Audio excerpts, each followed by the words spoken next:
cette journée nationale, la République renouvelle solennellement son hommage aux morts pour la France, de la guerre d'Algérie et des combats du Maroc et de la Tunisie. La nation se souvient de toutes les victimes, civiles comme militaires, de ce conflit qui brisa tant de destins et généra tant de violence.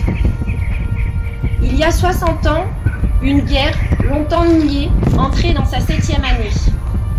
Des soldats de métier, des centaines de milliers de jeunes hommes appelés ou rappelés sous les drapeaux et des membres des forces supplétives combattaient pour la France sur le territoire algérien.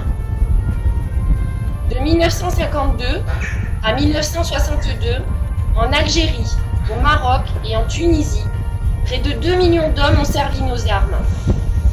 70 000 ont été blessés. Plus de 25 000 sont tombés pour la France. Hier, ils ont combattu avec dévouement pour nos couleurs.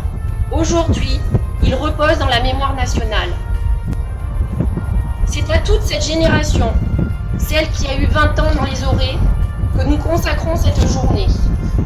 À ceux qui y trouvèrent la mort, à ceux qui en revers, y ont souffert et en souffrent encore, marqués dans leur chair comme dans leur esprit. Le souvenir de ces mois de service et de guerre est toujours vivace chez nombre d'anciens combattants. Dans son hommage et dans la reconnaissance de la douleur, la France n'oublie ni les tourments des civils, ni les rapatriés qui ont abandonné un pays qui était le leur, qui était celui de leur cœur et de leurs ancêtres.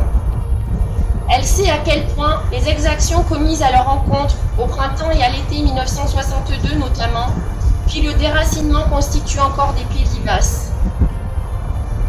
Elle sait également le sort des anciens harkis et de leurs familles qui ont subi de terribles représailles ou qui ont été contraints de quitter leur terre natale.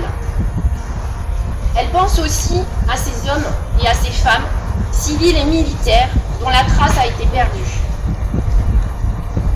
Les armes se sont tues depuis 58 ans. Cette période occupe dans notre histoire et dans notre mémoire nationale une place toute particulière.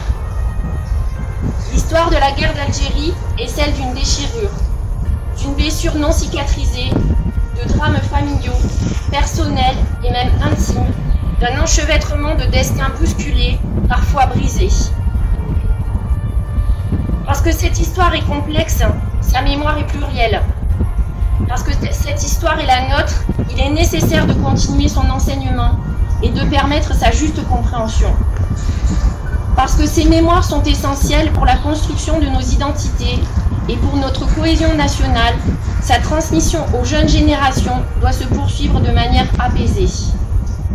Se souvenir, témoigner, raconter, expliquer, partager en sont les maîtres mots. C'est aussi ce que nous faisons en cette journée nationale.